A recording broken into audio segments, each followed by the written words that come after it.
பிரியமானவர்களே, இயேசு கிறிஸ்துவின் நாமத்தினால மீண்டுமா இந்த கிரைஸ்ட் சர்ச் இன்டர்நேஷனல் ஊழியத்தின் மூலமாக உங்களோடு கூட உங்களை சந்திப்பதில் நான் கர்த்தருக்கு ஸ்தோத்திரம் செய்கிறேன். கர்த்தருக்குள் மகிழ்ச்சி அடைகிறேன். இன்றைக்கு கூட உங்களோடு கூட வேத வசனங்களை பகிர்ந்து கொள்றதுல மிகுந்த மகிழ்ச்சி. கண்களை மூடி ஜெபம் பண்ணலாம்.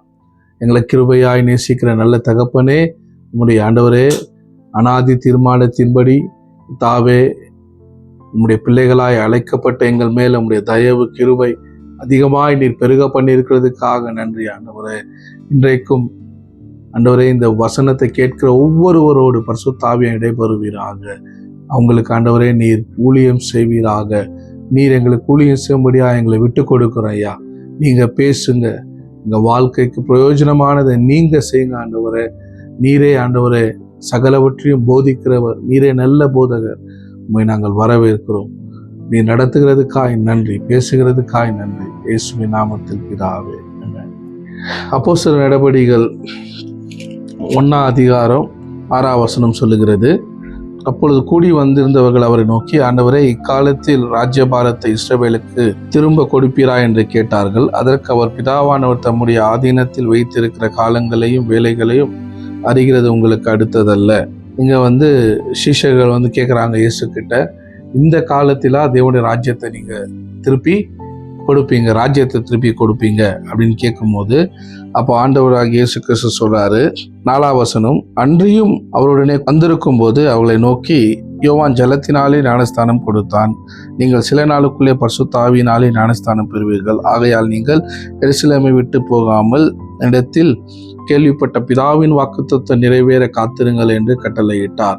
அதாவது ராஜ்யத்தை இந்த நாட்கள்லாம் நீங்க கொடுப்பீங்கன்னு சொல்லி ஜனங்க கேட்கும் போது, அங்கிருந்து சீஷர்கள் கேட்கும் போது ஆண்டவர் சொல்றாரு, நீங்க எருசலேமை விட்டு போகாதீங்க, பிதாவின் வாக்குத்தத்தம் நிறைவேறும்படி நீங்க எருசலேம்ல காத்து கொண்டிருங்கன்னு சொல்லி சொல்றாரு.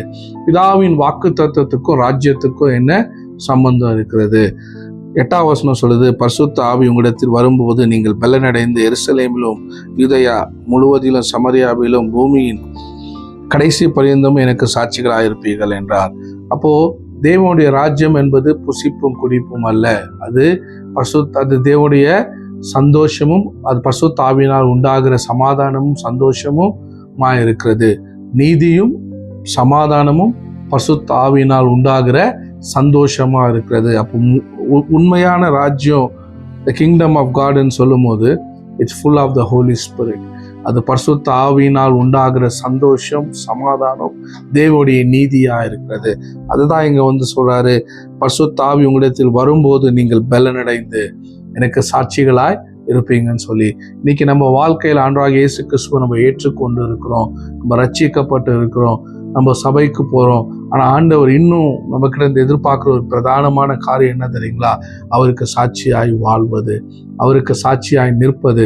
சாட்சியாய் வாழ்வதற்கு ஆண்டவர் நம்ம கொடுத்திருக்கிற பலன் அவருடைய ஆவியானவரா இருக்கிறாரு. ஏன்னா பரிசுத்த ஆவி எங்கேயோ அங்க விடுதலை உண்டு என்று வேதம் சொல்லுகிறது. பரிசுத்த ஆவியானவர் என்னைக்கு நம்முடைய வாழ்க்கையில அவர் வந்திருக்கிறாரோ, ஆண்டவர் நம்மளுக்கு எல்லாவற்றிலும் அவர் சுதந்திரத்தையும் வெற்றியும் விடுதலையும் நமக்குள்ள உண்டு பண்ணி இருக்கிறாரு. ஏன்னா கொரிந்திய புஸ்தகத்தில் அப்போஸ்தலன் பவுல் சொல்றாரு, பரிசுத்த ஆவி உங்களிடத்தில் வாசம் பண்ணுகிறார், அவர் உங்களுக்குள்ள வாசம் பண்ணுகிறார், நீங்களே பரிசுத்த ஆவியாவுடைய ஆலயமா இருக்கீங்கன்னு சொல்லி. அப்போ வானமும் பூமியும் படைத்த தேவன் இப்போ வாசம் பண்ணுகிறதான ஸ்தலம் அது நம்முடைய சரீரமா இருக்கிறது. நமக்குள்ள அவர் வாசம் பண்ணுகிறவரா இருக்கிறார். இந்த ஆவியானவர் நமக்குள்ள ஏன் வாசம் பண்றாரு? நாம் கிறிஸ்துவுக்கு சாட்சிகளாய் நாம் வாழும்படிக்கு, கிறிஸ்துவை நம்ம எல்லா இடத்திலும் பிரதிபலிக்கும்படிக்கு ஆண்டவராகிய பரிசுத்த ஆவியானவர் நம்மளை பயன்படுத்த விரும்புகிறவரா இருக்கிறாரு. இந்த 120 பேரும் என்ன பண்றாங்க? எருசலேம்ல மேல் வீட்டறையில காத்து கொண்டு இருக்கிறாங்க. 2 நம்ம பார்க்கிறோம், பெந்தெகோஸ்தே என்னும் நாள் வந்தபோது அவர்கள் எல்லாரும் ஒருமனப்பட்டு ஓரிடத்தில் வந்திருந்தார்கள். அப்பொழுது பலத்த காற்று அடிக்கிற முழக்கம் போல வானத்திலிருந்து சடதியாய் ஒரு முழக்கம் உண்டாகி அவர்கள் உட்கார்ந்திருந்த வீடு முழுவதையும் நிரப்பிற்று. இங்க நம்ம பார்க்கிறோம், 120 பேரும் இயேசு கிறிஸ்து சொன்ன வார்த்தையின்படியே எருசலேம்ல அவங்க மேல் வீட்டு அறையில வெயிட் பண்ணின்னு இருக்கும்போது சடதியாய் ஒரு காற்று அவங்க இருந்த அறைக்குள் வருகிறது. இப்படி வரும்போது அவங்க எல்லாரும் பரிசுத்த ஆவியினால் நிரப்பப்படுறாங்க. அக்கினிமயமான நாவுகள் அவருடைய நாவுகள் அமர்கிறதை அவர்கள் பார்க்கிறார்கள், பெற்றுக்கொள்ளுகிறார்கள். அதை பெற்றுக்கொண்ட உடனே அவங்க எல்லாம் வித்தியாசமான பாஷையில பேசுறாங்க. வித்தியாசமான பாஷையில பேசும்போது அங்க வந்திருந்த எல்லா ஜனங்களும் அந்த பாஷையை கேட்டு ஆச்சரியப்படுறாங்க. இதெல்லாம் எங்களுடைய சொந்த பாஷையா இருக்கிறது, இவங்க எல்லாரும் கலிலேயரா இருந்தும் எங்களுடைய சொந்த பாஷையை பேசுறாங்கன்னு சொல்லி அங்க இருந்த எல்லாரும் என்ன பண்ணாங்க, ரொம்ப ஆச்சரியப்பட்டார்கள் என்று வேதம் சொல்லுகிறது. 7ஆம் வசனம் சொல்லுது, எல்லாரும் பிரமித்து ஆச்சரியப்பட்டு ஒருவர் பார்த்து, இதோ பேசுகிற இவர்கள் எல்லாரும் கலிலேயர் அல்லவா? அப்படி இருக்க நம்மில் அவரவர்களுடைய ஜன்ம பாஷையிலே இவர்கள் பேச கேட்கிறோமே, இது அப்படின்னு சொல்றாங்க. அப்போ இங்க முதல் பரிசுத்த ஆவியானவர் 120 பேர் மேல வரும்போது the first witness they spoke in new tongues. அவங்க புதிய பாஷையில பேசுறாங்க. அதை கேட்ட ஜனங்க ஆச்சரியப்பட்டு தேவனை முதல் அற்புதத்தை பார்க்குறாங்க. அடுத்து அவங்க அந்நிய பாஷை பேசிட்டு அப்படியே எல்லாரும் வீட்டுக்கு போல வசனம் சொல்லுது, அதுல 12 பேரும் எழுந்து நின்று என்ன பண்ணாங்களாம், சுவிசேஷத்தை பேதுரு பிரசங்கம் பண்ணினார் என்று வேதத்துல நம்ம பார்க்கிறோம். 35ஆம் வசனம் சொல்லுகிறது, நீர் என் வலது புருஷத்திலே உட்காரும் என்று கர்த்தர் என் ஆண்டவனுடனே சொன்னார் என்று அவனே சொல்லி இருக்கிறான். ஆகையால் நீங்கள் சிலுவையில் அறைந்த இந்த இயேசுவே தேவன் ஆண்டவரும் கிறிஸ்துவும் மாக்கினார் என்று இஸ்ரவேல் குடும்பத்தார் யாவரும் நிச்சயமாய் அறியக்கடவர்கள் என்றான். இதை அவர்கள் கேட்டபொழுது இருதயத்திலே குத்துண்டவர்களாய் பேதுருவையும் மற்ற அப்போஸ்தலர்களையும் பார்த்து, சகோதரரே, நாங்கள் என்ன செய்ய வேண்டும் என்றார்கள். பரிசுத்த ஆவியினாலே நிறைந்திருந்த பேதுருவும் 12 பேர் அப்போஸ்தலர்களும் அவங்க சும்மா இல்லை. இன்னைக்கு நீங்க பரிசுத்த ஆவியினால நிரப்பப்பட்டு இருந்தீங்கன்னா, அனுதினமும் அவரால் நீங்க நடத்தப்படுவீங்கன்னா, you cannot be silent my friends. நீங்க அமைதியா இருக்க முடியாது. தேவனுடைய ராஜ்யத்துக்குரியவைகளை நீங்க சிந்திக்கிறவங்களா இருக்கீங்க, தேவனுடைய ராஜ்யத்துக்குரியவைகளை நீங்க பேசுறவங்களா இருக்கீங்க, தேவனுடைய ராஜ்யத்துக்குரியவைகளை செய்யறவங்களா இருக்கீங்க.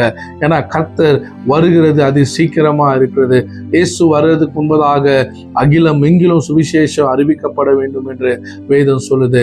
சுவிசேஷம் அறிவிப்பது நம்மேல் விழுந்த கடமை என்று வேதம் சொல்லுகிறது. இந்த இடத்துல பேதுரு என்ன பண்றாரு, எழுந்து சுவிசேஷத்தை பிரசங்கிக்கிறாரு. இதே பேதுருவை நம்ம பார்க்கிறோம், இயேசு கிறிஸ்துவ சிலுவையில் அறையதுக்கு முன்பதாக அவர் 3 தடவை இயேசுவை மறுதளித்தார் என்று வேதத்துல பார்க்கிறோம். 3 தடவையும் அவர் இயேசு யாருன்னு தெரியாது என்று சொன்னாருன்னு. ஏன் தெரியுமா? அவருடைய ஜீவனை குறித்து அவருக்கு ஒரு பயம் இருந்தது. எங்க இந்த இயேசுவை தெரியும்னு சொன்னா என்னையும் கொலை பண்ணிடுவாங்களோ என்ற ஒரு பயம் இருந்தது, ஒரு நடுக்கம் இருந்தது. ஆனா பரிசுத்த ஆவியானவர் அப்போஸ்தலனாகிய பேதுரு மேல இறங்கி வந்த பொழுது இதுவரைக்கும் இல்லாத ஒரு தைரியம், ஒரு பலன் அவருக்குள்ள வந்தது. அவர் தைரியமா எல்லா ஜனங்களுக்கு முன்பதாக எழுந்து நின்று சொல்றாரு, இந்த சிலுவையில் அறையப்பட்ட இயேசுவை நீங்க தான் கொன்னீங்க, அவர் தேவன் அவரை உயிரோடு எழுப்பினார், அதுக்கு நாங்க சாட்சியா இருக்கிறோம் என்று சொல்லி போல்டா அவர் சொல்றாரு. இதை கேட்டவர்கள் அன்றைய தினம் என்ன ஆனாங்க, 3000 பேருக்கு மேல ரட்சிக்கப்பட்டு ஞானஸ்தானம் பெற்றார்கள் என்று பார்க்கிறோம். நான் இன்றைக்கு உங்களை பார்த்து சொல்றேன், சுவிசேஷத்தை பிரசங்கிக்கிறதுல நீங்க சந்தோஷப்படுங்க. நீங்க முழு நேர ஊழியக்காரா இருக்கணுன்ற அவசியம் இல்லை, ஃபுல் டைம் மினிஸ்ட்ரி பண்ணணுன்ற அவசியம் இல்லை, இல்லை நீங்க ஒரு இவாஞ்சலிஸ்டா இருக்கணுன்ற அவசியம் கிடையாது. நீங்க யாரா இருந்தாலும் இந்த இயேசுவை ஏற்றுக்கொண்டு இருப்பீங்கன்னா, இந்த இயேசு உங்களுடைய தெய்வமா கடவுளா இருப்பாருன்னா, நீங்க உங்க வாய்களை திறந்து இயேசுவை அறியாதவர்களுக்கு இயேசுவை நீங்க சொல்லும்போது பரிசுத்த ஆவியானவர் உங்களோடு இருந்து தேவ ராஜ்யத்துக்குரியதான காரியங்களை உங்க மூலமாய் அவர் நடப்பிக்கிறவரா இருக்கிறார். ஹல்லேலூயா. ஏன்னா பைபிள் சொல்லுது, பரலோக ராஜ்யம் சமீபமா இருக்கிறது என்று பிரசங்கம் பண்ணுங்க என்று சொல்லி. பரலோக ராஜ்யம் சமீபமா இருக்கிறது என்று நீங்க பிரசங்கம் பண்ணும்போது, நீங்க பிரசங்கம் பண்ண அந்த நேரத்துல பரலோகம் உங்களோடு கூட நிற்கிறதா இருக்கிறது. பரலோகத்தின் அம்பாசிடர் நீங்க தான், நீங்களும் நானும் தான் தேவனுடைய அம்பாசிடரா இருக்கிறோம். எப்படி ஒரு தூதரகம் ஒரு கண்ட்ரியில இருக்கோ. இன்னைக்கு அமெரிக்காவுடைய தூதரகம் இந்தியாவில் இருக்கு, அதே போல வேற வேற தேசத்துடைய தூதரகம் இங்க இருக்கு. அதே போலதான் நம்மளும் கூட பரலோகத்தினுடைய தூதரகமா தேவன் இன்னைக்கு சபையை இந்த பூமியில வைத்திருக்கிறார். நம்மள தேவன் வைத்திருக்கிறாரு. நம்ம we represent the kingdom of God. தேவனுடைய ராஜ்யத்தை நாம் பிரதிபலிக்கிறவர்களா இருக்கிறோம், அதை நாம் செய்கிறவர்களா இருக்கிறோம். யோவான் 14ஆம் அதிகாரத்துல இயேசு கிறிஸ்துடைய சீஷர்களை பார்த்து சொல்றாரு, என் நாமத்தினால நீங்க எதை கேட்டாலும் நான் உங்களுக்கு செய்வேன் என்று சொல்றாரு. மூல பாஷையில இந்த வார்த்தையோட அர்த்தம் என்ன தெரியுமா? ஒருவேளை நீங்க கேட்டுக்கொள்றது இந்த பூமியிலே இல்லைனாலும் அதை தேவன் உங்களுக்காக சிருஷ்டிக்கவும் அவர் சர்வ வல்லம் உள்ள தேவனா இருக்கிறாரு. நீங்க விசுவாசித்து, ஆண்டவரே உங்களுடைய ராஜ்யத்தை நான் பிரசங்கிக்கிற ஆண்டவரே, ராஜ்யத்தை நான் போய் ஜனங்களுக்கு நான் பேசுற ஆண்டவரேன்னு சொல்லி நீங்க அவருக்கு சாட்சியாக நீங்க எழுந்து சுவிசேஷத்தை அறிவிக்கும் போது கர்த்தருடைய ஆவியானவர் உங்க மேல இருந்து உங்க கூட இருந்து அந்த இடத்துல அற்புதங்களை அவர் செய்கிறவரா இருக்கிறாரு. அப்போஸ்தலர் 3ஆம் அதிகாரத்துல நம்ம பார்க்கிறோம், பிறவியிலிருந்தே சப்பானியாய் இருந்ததான ஒரு மனுஷன், அவன் பிச்சை எடுக்கும்படி தேவாலயத்தின் வாசல்ல கொண்டு வந்து வைக்கிறாங்க. அந்த இடத்துல பேதுரு எவ்வளோ டைம் பேதுரு, யோவானும் யாக்கோபும் அந்த வழியா போயிருப்பாங்க, அந்த பிச்சைக்காரனை பார்த்திருப்பாங்க, அவனுக்கு தான தர்மங்கள் செய்திருப்பாங்க. ஆனா இன்னைக்கு பரிசுத்த ஆவியானவரை பெற்றவர்களாய், பரிசுத்த ஆவியானவர் அவர்களோடு கூட இன்னைக்கு தேவாலயத்துல கடந்து போய் கொண்டிருக்கும் போது அந்த மனுஷனை பார்த்த உடனே அவங்களுக்கு இதுவரைக்கும் இல்லாத ஒரு கம்பேஷன் பேதுருக்கு அந்த சப்பானியை பார்க்கும் போது உண்டாகிறது. என்ன, பேதுரு கிட்ட இந்த சப்பானி எதையாகில கிடைக்கும்னு சொல்லி எதிர்பார்க்கிறான். உடனே பேதுரு வெள்ளியோ பொண்ணோ எடுத்து கொடுக்கல, இல்லை தங்கமோ எடுத்து கொடுக்கல, இல்லை ஏதோ பணத்தை எடுத்து கொடுத்துக்கல. ஏன், இந்த காரியம்லாம் டெம்பரவரியான ஒரு சொல்யூஷன் தான். ஆனா ஆண்டவர் ஒரு மனுஷனுடைய வாழ்க்கையை தொடுவார்னாக்கா அது சூப்பர் நேச்சுரலா இருக்கும். இந்த பூமியில செய்ய முடியாதது, ஒரு மனுஷனால செய்ய முடியாதது, நீங்களும் நானும் இயேசுவின் நாமத்தினால நம்ம விசுவாசிக்கும் போது ஆண்டவர் செய்யும்படியா நம்மளை பயன்படுத்துகிறவரா இருக்கிறாரு. அதுதான் யோவான் 14 நம்ம வாசிச்சோம், என் நாமத்தினால நீங்கள் எதை கேட்டுக்கொண்டாலும் பிதாவானவர் மகிமைப்படும்படிக்கு நான் அதை செய்வேன் என்று சொல்றாரு. இங்க என்ன பண்றாரு பேதுரு? பிறவியிலிருந்தே எழுந்து நடக்க முடியாததான ஒரு சப்பானியை கண்டபோது உடனே ஐயோ இவர் சப்பானியா இருக்கிறாரு, பிறந்ததுல இருந்தே நடக்க முடியலையே, என்ன நடக்குமோன்னு பேதுரு பயப்படல. அவருக்குள்ள ஒரு தைரியம், பரிசுத்த ஆவியின் பலன் இருக்கிறது. அதனால அவரை பார்த்து சொல்றாரு, அப்பொழுது பேதுரு, வெள்ளியும் பொன்னும் என்னிடத்தில் இல்லை, என்னிடத்தில் உள்ளதை உனக்கு தருவேன், நசரேயனாகிய இயேசு கிறிஸ்துவின் நாமத்தினாலே நீ எழுந்து நட என்று சொல்லி வலது கைகளினாலே அவனை பிடித்து தூக்கிவிட்டான். உடனே அவனுடைய கால்களும் கழுடுகளும் பலன் கொண்டது. அவன் குதித்தெழுந்து நின்று நடந்தான். நடந்து குதித்து தேவனை துதித்து கொண்டு அவருடனே கூட தேவாலயத்துக்குள்ளே பிரவேசித்தான். கிட்டத்தட்ட 40 வருஷம் நடக்க முடியாதிருந்த ஒரு மனுஷனை இன்னைக்கு பேதுருவும் யோவானும் யாக்கோபும் சந்திக்கிறாங்க. அவனுக்கு தேவ ராஜ்யத்தை சொல்றாங்க. தேவ ராஜ்யம் வெள்ளியும் பொன்னும் இல்லை, தேவராஜ்யம் பணம் மாத்திரம் கிடையாது, தேவனுடைய ராஜ்யம் இயேசு கிறிஸ்துவா இருக்கிறாரு. இந்த நசரேயனாகிய இயேசுவின் நாமத்தினால நீ எழுந்து நட என்று சொன்னபோது கர்த்தருடைய வல்லமை அந்த மனுஷனுக்குள்ள இறங்கி வருகிறது. என் அன்பான சகோதர சகோதரியே, நீயும் கூட படிச்சிருக்கலாம், படிக்காம இருக்கலாம், உனக்கு வேதத்தை குறித்த ஞானம் இருக்கலாம், ஞானம் இல்லாம இருக்கலாம். ஆனா சுவிசேஷத்தை சொல்லணுன்ற ஒரு வைராக்கியம் பாரம் உனக்குள்ள இருக்கும்போது நீ எழுந்து இயேசுவுக்கு சாட்சியாய் நீ போய் சுவிசேஷத்தை பிரசங்கம் பண்ணும்போது இந்த சுவிசேஷம் ஜனங்களுக்கு அற்புத அடையாளங்களை செய்கிறதா இருக்கிறது.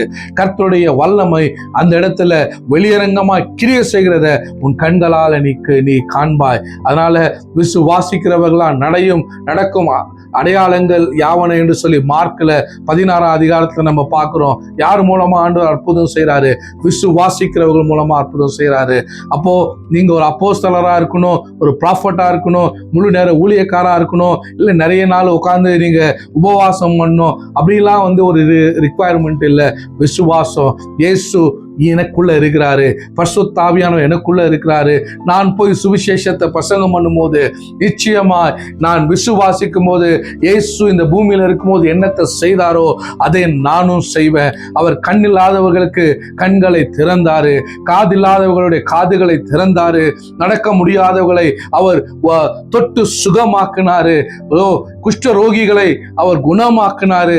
அவர் செய்ததை நானும் செய்வேன் என்று நீங்க விசுவாசிப்பீங்கன்னா உங்க ஊழியத்துல நீங்க பெரிய அற்புத அடையாளங்களை நீங்க பார்க்க ஆரம்பிப்பீங்க. என் அன்பான சகோதர சகோதரியே, ஒருவேளை நீ எங்க இருந்தாலும் சரி, உனக்குள்ள ஒரு வாஞ்சை இருக்கும் என்றால், கர்த்தருக்காக நான் பெரிய காரியங்களை செய்யணுன்ற ஒரு பாரம் இருக்கும்னா இன்றைக்கே சொல்லுங்க, ஆவியானவரே என்னை பயன்படுத்துங்க. அப்போஸ்தலர் நாட்கள்ல நடந்த அடையாளங்கள், அற்புதங்கள் இன்றைக்கும் நடக்கிறது. நீர் நேற்றும் இன்றும் என்றும் மாறாதவர் ஆண்டவரே. பரிசுத்த ஆவியானவரே, என் மேல நீங்க இருக்கீங்க, எனக்குள்ள நீங்க இருக்கீங்க, என்னை நீங்க பயன்படுத்துங்க என்று நீங்க கேட்பீங்கன்னா நான் சொல்றேன், உங்க ஊழியம் வித்தியாசமாய் மாறும். உங்க கிராமங்கள் ரட்சிக்கப்படும், உங்க பட்டணங்கள் ரட்சிக்கப்படும், உங்க சபையில புதிய ஆத்துமாக்கள் சேர்க்கப்படுவார்கள். இதுவரைக்கும் பார்க்காததான சூப்பர் நேச்சுரல் ரிலீம் உங்களுடைய ஊழியங்கள்ல, உங்களுடைய சபைகள்ல கர்த்தர் செய்கிறத உங்க கண்கள் காணும் என்று சொல்லி உங்களை நான் உற்சாகப்படுத்துகிறேன். ஏன்னா இது நம்முடைய திறன் அல்ல, இது நம்முடைய பலன் அல்ல. அப்போஸ்தலர் நடபடிகளை நம்ம பார்க்கிறோம் 8ஆம் அதிகாரத்துல 4ஆம் வசனத்திலிருந்து, சிதறி போனவர்கள் எங்கும் திரிந்து சுவிசேஷ வசனத்தை பிரசங்கித்தார்கள். அப்போஸ்தலர் நாட்கள்ல எருசலேம் சபையில ஒரு பெரிய உபத்திரவம் வருது. அந்த உபத்திரவத்துல ஸ்தேவான் என்ற ஒரு தேவ மனுஷனை கல்லெறிஞ்சு கொல்றாங்க. அப்படி கொலை பண்ணும் போது அங்க இருந்ததான நிறைய சீஷர்கள் சிதறப்பட்டு உலகம் எங்கும் அவங்க என்ன பண்றாங்க, அவங்க சுத்தி உள்ள எல்லா பட்டணம் கிராமங்களுக்கு போய் சுவிசேஷத்தை பிரசங்கம் பண்றாங்க. அதே போல பிலிப்பு என்ற ஒரு தேவ மனுஷன் என்ன பண்றாரு, சமரியாவுக்கு வந்து சுவிசேஷத்தை பிரசங்கம் பண்றாரு. அப்பொழுது பிலிப் என்பவன் சமரியாவில் உள்ள ஒரு பட்டணத்துக்கு போய் அங்குள்ளவர்களுக்கு கிறிஸ்துவை குறித்து பிரசங்கித்தான். அவன் சொன்ன சுவிசேஷம் ரொம்ப பெரிய விஷயம் இல்ல. அவர் ஒன்னும் வந்து வேதத்துல இருக்கிற 10 கட்டளையை சொல்ல, இல்ல எப்படி மோசே லா எழுதினாருன்னு சொல்ல. அவர் பிரசங்கம் பண்ணதுலாம் ஒண்ணுதான், ஆண்டவராகிய இயேசு கிறிஸ்துவை பிரசங்கம் பண்ணாரு, கிறிஸ்துவை பிரசங்கித்தார். கிறிஸ்துவை பிரசங்கம் பண்ண போது அப்போ வேதம் சொல்லுது, அப்பொழுது பிலிப் என்பவன் சமரியாவில் உள்ள ஒரு பட்டணத்துக்கு போய் அவர்களுக்கு கிறிஸ்துவை குறித்து பிரசங்கித்தான். பிலிப்பு செய்த அதிசயங்களை ஜனங்கள் கேள்விப்பட்டு கண்டு அவனால் செய்யப்பட்டவைகளை ஒருமனப்பட்டு கவனித்தார்கள். அநேகரிலிருந்து அசுத்த ஆவிகள் மிகுந்த சத்தமிட்டு கூப்பிட்டு அவங்களை விட்டு புறப்பட்டது. அநேக திமிர்வாதக்காரரும் சப்பானிகளும் குணமாக்கப்பட்டார்கள். அந்த பட்டணத்திலே மிகுந்த சந்தோஷம் உண்டாயிற்று. பிலிப் என்பவர் வந்து அப்போஸ்தலர் நாட்கள்ல எருசலேம் சபையில ஒரு சமையல் வேலையை செய்து கொண்டிருந்த ஒரு சீஷன். ஆனா எப்பொழுது சபை வந்து ஒரு ரிவைவலை காணும்படி எல்லாம் சிதறப்பட்டு போனாங்களோ, அவர் அந்த சுவிசேஷ அக்கினியை அவர் பிலிப்பு சமரியா பட்டணத்துக்கு கொண்டு போறாரு. அங்க போய் அவர் சொன்னது ஒண்ணுதான், இயேசு கிறிஸ்துவை பிரசங்கித்தாரு. பிரசங்கிக்கும் போதே அங்க அநேக அற்புத அடையாளங்கள் நடக்கிறது. அந்த பட்டணத்துக்கே மிகுந்த சந்தோஷம் உண்டானது என்று வேதம் சொல்லுகிறது. உங்களை கொண்டு தேவன் அநேகருடைய வாழ்க்கையில சந்தோஷத்தையும் மகிழ்ச்சியும் விடுதலையும் ஆண்டவர் செய்ய வேண்டும் என்று விரும்புகிறார். நீங்க ஆயத்தமா இருக்கீங்களா? என்னை பயன்படுத்துங்க ஆண்டவரே, I am ready Lord, use me Lord. நீங்க சொல்லும் போது நீங்க இருக்கிறதான ஸ்தலத்திலே, ஒருவேளை நீங்க வேலை ஸ்தலத்துல இருக்கலாம், இல்ல நீங்க ஒரு மார்க்கெட்ல வியாபாரியா இருக்கலாம், இல்ல நீங்க வந்து கட்டட பணி வேலை செய்கிறவங்களா இருக்கலாம். உங்க தொழில் எதுவா இருந்தாலும், உங்க ஜாப் எதுவா இருந்தாலும், அந்த இடத்துல தேவர் ராஜ்யத்தை நீங்க ஜனங்களுக்கு கொடுக்கும்படியாக தேவன் உங்களை பயன்படுத்துகிறவரா இருக்கிறாரு. அதனால உங்களுக்குள்ள அந்த சுவிசேஷ பாரத்தை நீங்க ஆண்டவர்கிட்ட சொல்லுங்க, எனக்குள்ள அந்த பாரத்தை நீங்க ஆண்டவரை கிண்டல் பண்ணுங்க, ஆண்டவரை என்னை நீங்க பயன்படுத்துங்க ஆண்டவர். நீங்க சொல்லும் போது ஆண்டவர் நிச்சயமா உங்களை பயன்படுத்துகிறார். கடைசியா ஒரு வசனத்தை நான் வாசிச்சு உங்களுக்காக ஜெபிக்கிறேன். மத்தேயுவின் புஸ்தகம் 9ஆம் அதிகாரத்துல நம்ம பார்க்கிறோம், இயேசு கிறிஸ்து அநேக பட்டணங்கள் கிராமங்கள் தோறும் சுற்றி திருந்து அவர் ஒரு இடத்துக்கு வராரு. அங்க திரளான ஜனங்களை பார்க்கிறாரு. பார்த்த உடனே அவர்கள் மேல் மனதுருகினார் என்று வேதம் சொல்லுகிறது. மெய்ப்பன் இல்லாத ஆடுகளைப் போல சிதறடிக்கப்பட்டதான ஜனங்களை பார்த்து அவர் மனதுருகினார் என்று வேதம் சொல்லுகிறது. இன்னைக்கு நீங்களும் நானும் கூட நம்ம டெய்லி லைஃப்ல நம்ம என்ன சாப்பிட்டோம், என்ன சம்பாரிச்சோம், பசங்களுக்கு என்ன சேர்த்து வச்சோம், எப்படி நம்ம வாழ்றோன்றத இதான் கால்குலேட் பண்றோம். ஆனா தேவ ராஜ்யத்துக்குரியவர்களை நம்ம யோசிக்கிறோமா? என் அன்பான சகோதர சகோதரியே, ஜனங்களை பார்க்கும்போது, ரட்சிக்கப்படாதவங்களை பார்க்கும்போது, உலகத்துல இன்னைக்கு எவ்வளவு பாவத்துல அக்கிரமத்துல ஜனங்க வாழ்ந்து கொண்டு இருக்கும் போது அந்த ஜனங்கள் மேல உனக்கு ஒரு மனதுருக்கு வரும்படியாக உன்னை நீ விட்டு கொடுத்திருக்கியா? இன்னைக்கு சொல்லு, ஆண்டவரே எனக்குள்ள இந்த கம்பேஷனை கொடுங்க ஆண்டவரே.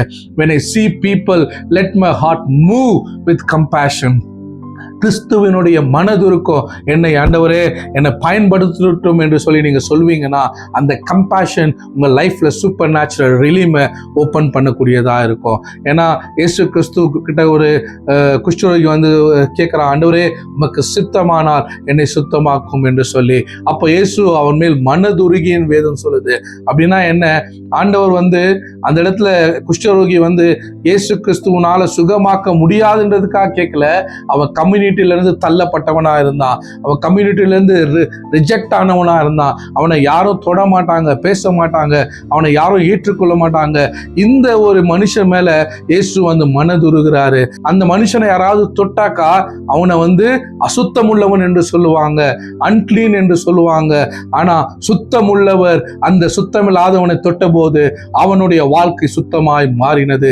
இன்னைக்கு சுவிசேஷம் என்றதான தேவனுடைய நற்செய்தியை சுத்தமில்லாத மனுக்குலத்துல நீ அதை விதைப்பாய் என்றால் அவனுடைய வாழ்க்கை சுவிசேஷம் சுத்தமாய் மாற்றுகிறதா இருக்கிறது. குட் நியூஸ் அவனை குணப்படுத்துகிறதா இருக்கிறது, அவன் வாழ்க்கையை மீட்கிறதா இருக்கிறது. அதனால இந்த நற்செய்தியை நீங்க எப்பொழுது பிரசங்கம் பண்றதுக்கு நீங்க ஆயத்தமாவீங்களோ, நீங்க உங்க வாயத்திலிருந்து பேசுறீங்களோ, அப்பொழுதே the whole heaven is supporting you my friends. பரலோகமே உங்க பின்னால இருக்கிறது. அவர் செய்த கிரியைகளை நீங்களும் செய்வீங்க, அதை காட்டிலும் பெரிய காரியங்களை செய்வீங்க.